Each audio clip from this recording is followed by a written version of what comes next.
சமுத்திரக்கனி இயக்கிய போராளி படத்தின் மூலம் தமிழ்ல நடிகையா அறிமுகமானவங்க தான் நிவேதா தாமஸ்.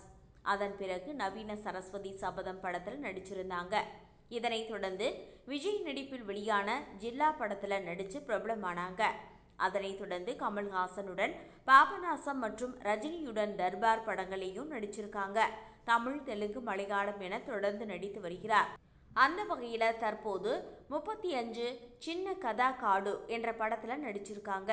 நான் தற்போது நடித்துள்ள படத்தில் எனக்கு திருமணமாகி 2 மகன்கள் இருக்கிறாங்க என்று கூறி, இதுதான் என் கணவர், இவர்கள்தான் என்னுடைய 2 மகன்கள் என முதன் மகன் பெயர் அருண், 2ஆம் மகன் பெயர் வருண் என்று நிவேதா தாமஸ் 35 சின்ன கதை காடு என்ற படத்துல தனக்கு கணவனாகவும் மகன்களாகவும் நடித்தவர்களை அறிமுகப்படுத்தி இருக்கிறார். சமுத்திரக்கனி இயக்கிய போராளி படத்தின் மூலம் தமிழ்ல நடிகையா அறிமுகமானவங்க தான் நிவேதா தாமஸ்.